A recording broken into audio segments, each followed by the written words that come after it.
भारत की कहानी हमेशा से अद्भुत रही है। यहाँ की धरती ने कई महान साम्राज्यों को जन्म दिया और कई शक्तिशाली साम्राज्यों को गिरते हुए भी देखा। 17वीं शताब्दी में जब मुगल साम्राज्य अपनी ऊंचाइयों पर था, तब शायद ही किसी ने सोचा होगा कि कुछ ही दशकों में यहाँ विदेशी ताकतें अपना शासन स्थापित कर लेंगी। मुगल साम्राज्य औरंगजेब की मृत्यु के बाद धीरे धीरे कमजोर होने लगा।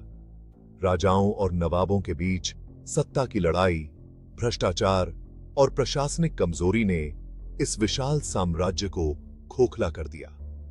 इसी दौरान यूरोप से आई एक company, east India company, Bharat के तटों पर व्यापार करने आई। शुरुआत में वे सिर्फ मसालों, रेशम और कपड़ों का व्यापार करना चाहते थे, लेकिन समय के साथ उनकी महत्वाकांक्षाएं बढ़ती चली गईं। बंगाल के नवाब सिराज उद दौला और अंग्रेजों के बीच प्लासी की लड़ाई 1757 में वह मोड़ थी जिसने भारतीय इतिहास की दिशा बदल दी। इसी एक लड़ाई के बाद अंग्रेजों को भारत में राजनीतिक शक्ति मिलने लगी। धीरे धीरे वे सिर्फ व्यापारी नहीं, बल्कि प्रशासक और शासक बन बैठे। मुगल बादशाह अब केवल नाम के सम्राट रह गए।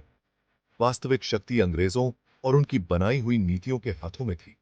बक्सर की लड़ाई जो 1764 में हुई थी, उसके बाद अंग्रेजों को बंगाल, बिहार और उड़ीसा पर दीवानी अधिकार मिल गए। अब भारत का खजाना और संसाधन सीधे ईस्ट इंडिया कंपनी के नियंत्रण में आ गए।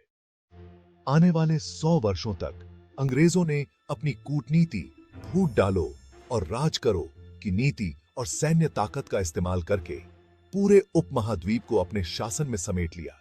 राजाओं को या तो मित्र बना लिया गया या फिर युद्ध में हराकर उनके राज्य छीन लिए गए।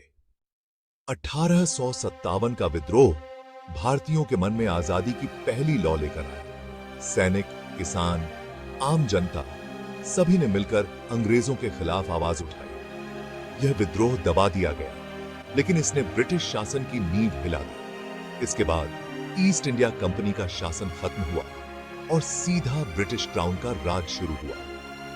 भारत की इस लंबी यात्रा में हमने देखा कि कैसे एक महान साम्राज्य का पतन हुआ और कैसे विदेशी ताकतों ने यहाँ की धरती पर अपना राज कायम किया।